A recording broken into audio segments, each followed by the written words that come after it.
Oh, good morning. Good morning. Welcome to the Innovation Workshop. Many leaders and organizations don't pause long enough to consider just how different operational work is from project and innovation work. And that's why I'm doing this series on innovation, to shine a light on that. My interest is not in providing more of the same kind of information. It's to shine a light on the distinctions that are major. And those distinctions will have to do with neuroscience or be grounded in neuroscience. So that's my standard of how I look at this, because with the brain being, I say over 100,000 years old, but as you know, you can find places that say it's 1,000,000 years old, but 100,000 years old makes the point.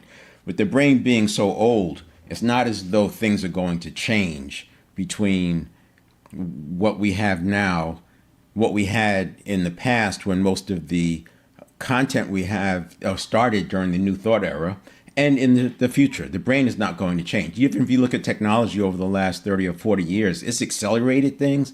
But I mean, ad copy is still the same as it was before the computer age, right? And so, and many of the things, relationships, what Dale Carnegie said in his book, How to Influence and Influence People, it hasn't changed.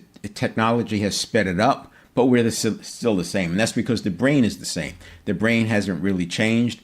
We know more about what's going on because with the scanning tools that have become available in the last 3 or 4 decades, and with scientists pushing on that, and you're going to see a lot more coming out because it's in the labs, it's being worked on. It takes a while for them to get the peer reviews and enough to say from a scientific standpoint that this is so. But it doesn't mean we can't start using the information now, and that's my objective, is to lean into what neuroscience is finding and start applying that to the best practices. We don't have to create anything new. I just want to understand why the best practices work, and then from there you can make leaps. So the difference between project and operation work, it creates some challenges. The oversight can cause some damage in terms of cost, rework, brand, and an impact just due to missed requirements and more. Operational work is about accuracy, efficiency, and repeatability. It's about keeping systems running smoothly, minimizing variability, and producing consistent results. That's exactly what makes it reliable. It's exactly why we don't want a lot of experimentation when we're doing operational work. Now, you can probably think of a manager, leader, maybe employee who's perfect for this kind of work. But project and innovation work, that's a different category. It's not about predictability. It's about solving problems that haven't been solved yet. It's about exploring the unknown, iterating in real time, and using trial and error as a legitimate strategy, sometimes the only strategy. It's best done when we can think in terms of the infinite field of possibility, where it's easy to get triggered because the unfamiliar is the source of stress. Now again, you can probably think of someone who is perfect for this kind of work. I would also surmise not only are these people not the same person, they're probably very different from each other. Here's where the breakdown happens. Most books and literature, they focus on the mindset needed for operational leadership, with the focus on efficiency and risk reduction. These best practices inadvertently get misapplied to innovation efforts that require uncertainty, patience, and flexibility. And when we do that, we choke out the very conditions that allow innovation to happen in the first place, let alone thrive. Now, let's add one more layer: how people are wired. People with an operational bias tend to favor structure, details, the past experience. They want to see proof. They ask, what's the process? What's the plan? How do we avoid failure? But people with an innovation bias tend to focus on big ideas, patterns, and future possibilities. They ask, what's possible? What haven't we tried? What if we're wrong? And that's a good thing. And here's the truth: neither is better. They're just optimized for different parts of the business. And in business, we need both. And now we need both almost simultaneously because of how fast change is occurring. I often talk about VUCA: volatility, uncertainty, complexity, and ambiguity. We're just a short step away from the next crisis, the next big thing. And every big thing was not predicted. Every big thing was not expected. It was a surprise. And that next big thing will probably be the same. The problem is most tension between departments, teams, even executives isn't about personality. It's about this fundamental mismatch in how we approach work. We expect precision in a space that requires discovery, or we expect agility in a space that demands control. If we want to lead change, whether a small pivot or a full-on transformation, we have to first acknowledge how people are wired matters, and what the work demands matters even more. That's why transformation can't end with a new strategy, a new speech, or even a successful pilot. Because once this shift is made, once that new direction is set, the hard work begins. You have to organize that work, not just around the goal, but around the way people are wired to contribute. Operational work thrives on consistency, efficiency, and precision. Project and innovation work demand ambiguity, exploration, and iteration. People focused on operations and those focused on projects bring different strengths and blind spots. Put somebody with the bias towards operational in charge of a new controversial initiative, and it often drifts back to the status quo. That's why establishing processes early in the steady state that reinforce change is so important. When you design with intention, matching the work to the mindset, you create momentum instead of resistance. For executives, that's the real leverage. Organizing the work in a way that unlocks people's natural strengths. Leaders who understand that can stop the friction and start building cultures where execution and innovation can coexist. And where I sit, I see that both of these need to be running parallel. You go back a few decades and it was clear that you ran a project. We have the waterfall style project: design, build, implement, test. And that project, that new implementation or new capability can last for years. But now what we're seeing is, and with Agile started addressing that early in the 2000s, Agile project management with its more iterative design. And I think the internet contributed to that because of user experience. And user experience, we found that, if you spend all this time and money building a project or a platform and then nobody's using it, why don't they use it? Because they don't like it. That led to user experience, and I say that user experience, and among other things, led to Agile, because in user experience, it was very iterative. Where you're going to put the login button, the place where people naturally look for in the screen. And you can adopt some of this as how you work.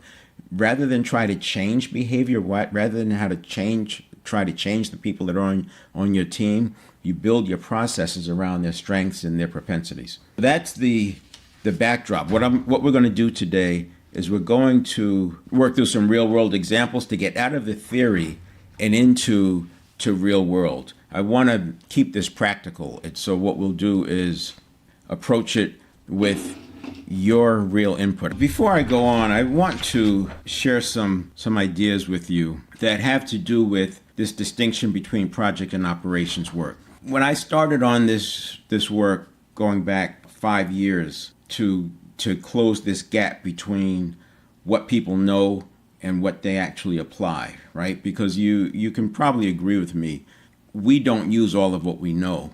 And most of the best practices sound like old news to us. So it's not that we don't know it, but to know and not do is to not know. So I started this work to look at how do we close this gap. And one of the things that showed up for me in a big way are cognitive biases. With cognitive biases, when I started looking at that, well, I knew how powerful they were because from marketing and sales, all great sales presentations, the ones that work and actually get the results, you can look at it and see that they're playing into cognitive biases. And the cognitive bias I like to use is because it's an example and most people can relate to it, is confirmation bias. Confirmation bias says that we're going to look for the things that validate what we already believe. But in practice, the way I've used it to help people understand what's happening in marketing and sales, there's an interesting thing that started showing up in the 90s, I believe, that if you tell somebody something and they believe you and you continue to share information with them, if you tell them undeniably true items 3 times, they will be biased towards believing you as a credible source for the 4th and subsequent times. And it's so bad, if you start giving them false information, it can take up to 11 iterations before they start doubting you as a source. Confirmation bias is powerful. It's why, in my opinion, conspiracy theories can take hold. It's why it's so difficult sometimes to innovate because we keep falling back to what we've known. And add on to that 95% of what we do is done by habit, and that new things create stress. And you can see the deck is stacked against us when it comes to innovation. So without that knowledge, without that information, it would be very easy to assume that, oh, they know what to do and they'll do it. But I'm telling you that when it comes to innovation, it's very difficult to be able to square that, because people don't do what they know. They don't use what they know in general. I'm speaking in general terms. Continuing in the part about the cognitive biases, I subsequently went on to look at all the cognitive biases that I could find that would likely get in the way of project work, innovation, 10X. Right? If you go outside in any city and you look up, and all those buildings, everything you see, every business, every company, every organization was just an idea at one point. So when you think you've tried everything, you know you haven't, because you haven't accomplished what you're looking for yet. Well, I say that cognitive biases showed up as one of the major impediments towards getting those things that we want. So the other one that shows up really big is planning fallacy. The name of the book is Willpower. Her first name is Kelly. And she talks about this study that was done where they were able to ask people what they could accomplish the following week. And then, you know how double-blind studies are, right? And then they had them come back and look at the results. And then they would again ask them what they would accomplish the next week. And the amount of people who not only did not accomplish what they said they would then double down and say they would catch up on the following week. And this went on for 4 weeks. And even when faced with the information that said, yes, but this is what you said last week, and now you're saying you can do it again and even more, but you weren't able to do it last week. And yeah, but it's always different, right? This time is always different. And you can see how that plays out. And that's that planning fallacy in action. We overestimate what we think we can accomplish. So that was a big one. The so what on the cognitive biases. Rather than try to learn and understand or teach all the cognitive biases, I shifted to installing parts in the stimulus response cycle, and also making distinctions between the pre-stimulus and the stimulus response. And that showed up things like this 33,000 decisions we make a day, which are really stimulus response cycles. And of that 33,000, the majority of them are at the unconscious level, which is why we have 95% of everything we do is done by habit. And because each of those stimulus response cycles are sort of priming us for the next series, we recreate the past and make it over and over and over. And then I also looked at the pre-stimulus phase as being beliefs, priming, neuroplasticity, and mindset, and physiology. And that creates a physical state of being and a mental state of being. And you could even say a spirit state of being, right? And then that state of being has a lot to do with how we handle the stimuli that come, and whether or not we're going to be triggered by it, or whether or not we're going to be able to handle it calmly. And then I made a distinction about, it's not stimulus response, it's stimulus reaction response. We don't want the response to be the reaction. We want to clearly understand that there's a reaction and then there's a response. So that's just another example. And then another one, I think, is the preference for maintaining the current state, and that's the status quo. The status quo cognitive bias makes us want to maintain the status quo. So there's so much resistance around change. Most people involved in project work are very familiar with change management and why it works. And so I started making some distinctions between small changes and significant changes. So we know that incremental change is, if it's small enough, it can be absorbed very easily. You can make tweaks to the operational model, send out a memo, communicate to people, and it keeps working. You have processes that support it. Sometimes you have to make a process change. But then you get a little bit bigger than that, and that memo is no longer enough. You actually need some engagement with that change management. And then you go to the next step, transformation. One of the things that showed up when I started looking at 10X, and this goes back 5 years, I started looking at, why is it possible for some people to do 10X? And for other people, it's impossible. Now, of course, the business model, the operating model, the environment, the offer, all those things come into play. But once you neutralize all of that and you say this company can 10X and this one cannot, what's the big difference? The big difference is that 10X requires transformation of the owner, the leader, the team. The leadership team has to transform. Alex Chaffin talks about this with the different levels, like going from operator to owner and leader and investor. Those different levels are actually transformations of the owner. And if you don't make those transformations, it's going to be very, very difficult to navigate into the future. And that's why I created, out of all that work came the 7 performance areas: mental, physical, spiritual, emotional, relationship, professional, and financial. In those areas, I use it as a roadmap to help people navigate through the transformation. So I wanted to take a look at this document that I put together to illustrate the differences between project work and operational work. If you look at the different aspects, we have purpose: maintain stability and ongoing value, and then deliver unique change and innovation. You have nature: continuous and repetitive, and then in project, temporary and time-bound. So if you think about it just from these top 2, and then I'll say consistency and reliability versus adaptation and problem solving, you can see where operational can be served by the traditional to-do list or time management. All your time management tools, they work very well with the operational world. When you get into project, there's dependencies, there's critical path, there's sub-projects that get involved, and you have to keep all these in play, and the simple to-do list is not going to be enough. The approach: follow established processes. So the processes actually help you, and they kick off habits. The process actually primes you. If you think that if you agree that we're making 33,000 decisions a day, you can understand that the processes enable that. That's a lot of priming going on, where you don't have that with project work. The natural priming is not there from the process. And add to that the subconscious, the network of neurons is doing this 33,000 decisions. It processes it at 11 million bits per second, whereas the conscious mind processes at only 50 bits per second. And you can see that disparity is so big that project work, by definition, is just going to be a lot slower, because your change, I should say change work, by definition, is going to be a lot slower. And then obviously you have to be flexible and creative. And then the project work, project management principles, they put structure around that. And then I would say agile went even further to operationalize project work. And then outcome: predictable, sustained performance, and achieve specific objectives. Stable team structure, stable and department-based, huge cross-functional. And I would say that if you are creating a project, you have some innovation going on, very, very important to set up a cross-functional team, not just to design the project, not just to work on the project, but also to roll it out. You want them involved in the change management. You want them involved in the early design. And just like user experience, the more you can design in, if it doesn't matter, design in based on how people like to talk. Use the same words. And one of the things that's interesting is when you look at documentation that has to do with change management, a lot of times you'll see it like, we no longer do it this way, we now do it that way. We no longer do this, we now that. This has moved from here to there.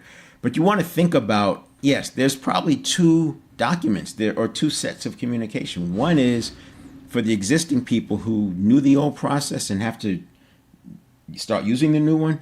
But also there's the people who are coming in. There's going to be a lot more of them than the first category, because you'll be hiring and growing, et cetera, et cetera. And so you want to have communication that's laid out in a way that makes sense, because once you start talking about, we've done it this way and now we're changing to this, it gets confusing, it's adding more information, et cetera. We have leadership style: process control and optimization. I like talking about effectiveness first and then efficiency. Well, that's on the project side: vision driven and change oriented. Effective first and then it become efficient.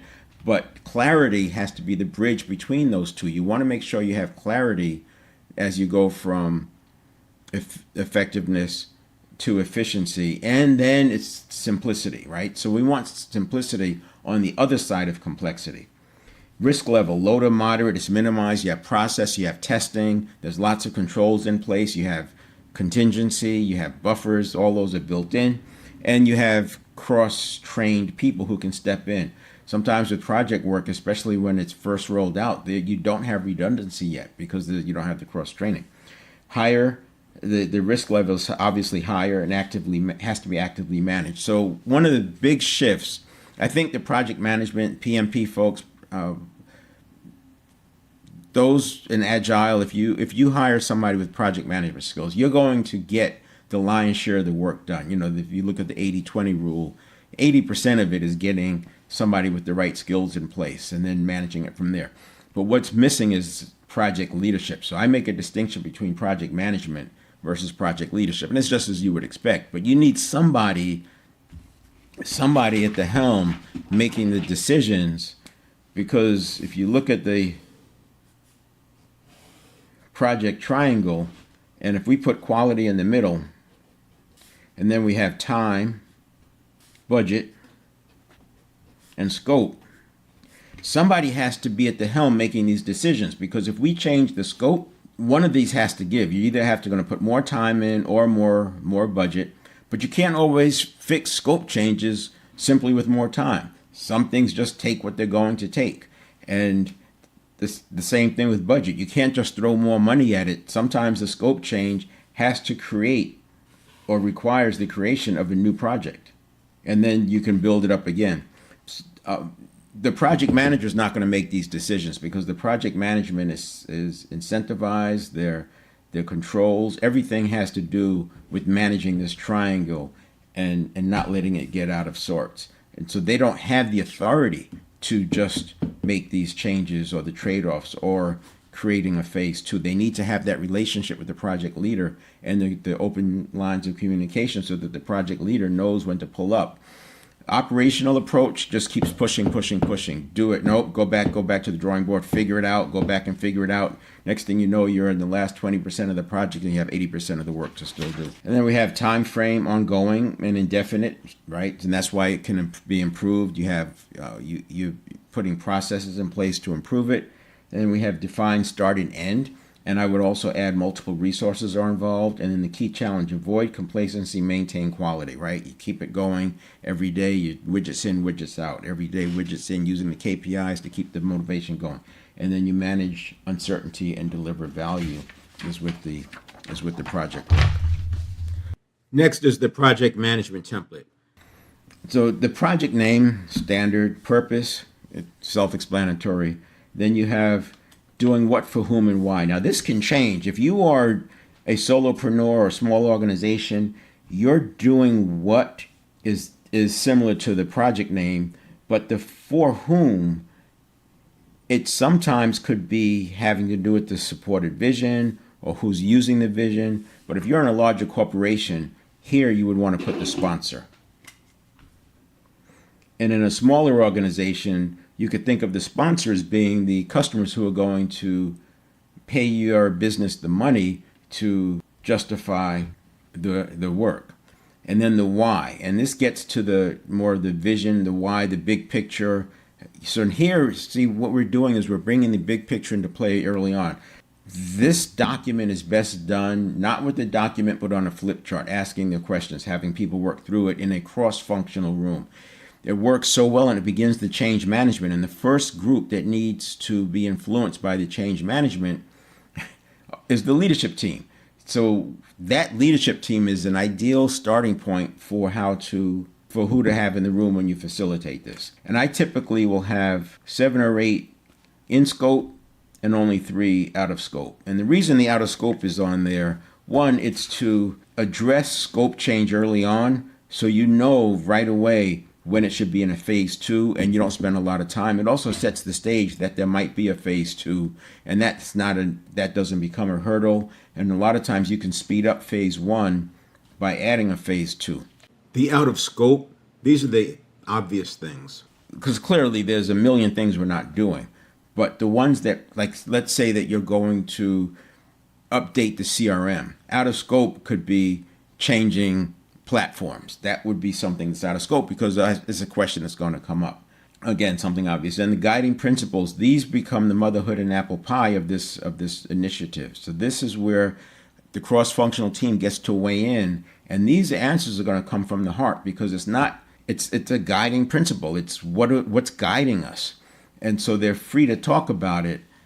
And what it does is it gets people enrolled and helps them feel like they're being heard. I talk about self-determination theory, autonomy, competence, and relatedness. This gives you a chance to hit all 3 of those. The other thing that the guiding principles and these 2 sections, another thing that they do is they give you the ability to delegate responsibility more easily. Because if you share the scope and you share the guiding principles, and then down here we'll have deliverables, right? So you're going to have the, what is 3, 4, 5, however many deliverables, and you could talk about some assumptions as well. Now you can delegate the whole responsibility for a task without the person having the experience to necessarily have learned what's needed along the way. And then the back, I don't spend a lot of time here, but it's a way just to take it through. This is the part that I facilitate in a group, and then this individual people can use it to fill out like the on-ramp phase. What do they need to do getting ready? And these things help us because if you've ever sat down to create something, let's say you're building a new landing page, and you sit down at the computer to start building the landing page, you pretty quickly realize, wow, it would have been great to sketch this out first. And so then you go sketch it out and you go back to the computer, and now you're building it, and now you have to put in images. And you know what? It would have been a good idea to come up with the images first. So one of the things I might put in here is develop the library, right? SOPs, pictures, videos, just have some library so you're not starting from scratch. That's just an example of the on-ramp. And then you need to what is an enabling sub-project? If you've ever seen some of the road construction where they're redoing a road and they'll build like a small little sub-road that goes off to the side. It's not high quality, might be a little bit, slower speed, but it's a way for people to keep driving, to drive around the construction so they're not impeding traffic. That would be an enabling sub-project to build this extra road. Scaffolding is another example. You can paint the building, wash the windows, but if you put scaffolding up, it's going to go a lot faster. So that would be another example. And then the short-term fix if needed. I like the short-term fix because oftentimes, and let's use an initiative, right? Because I say you first innovate, then you have to sell it, then you have to scale it. And so innovation is the creation, what we're talking about now. Selling is communicating, getting the word out, and then scaling requires leadership. And in the middle phase of selling and getting the word out, you're going to be doing some marketing, and then you have to do ads. And each one of these can take major work in getting the right people in the room, but you can put a short-term fix in. You can do a PASTOR kind of ad copy and put it together quickly. I like using ClickFunnels because you can go from idea to online and out there in 4 hours, literally, especially after you've built up your library. It could even be less than that.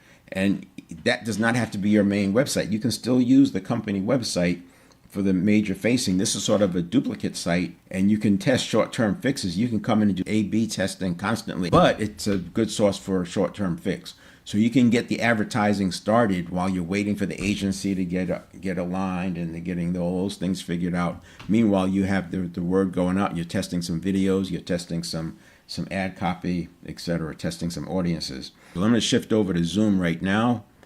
I'm going to close out the live stream. That wraps up this video.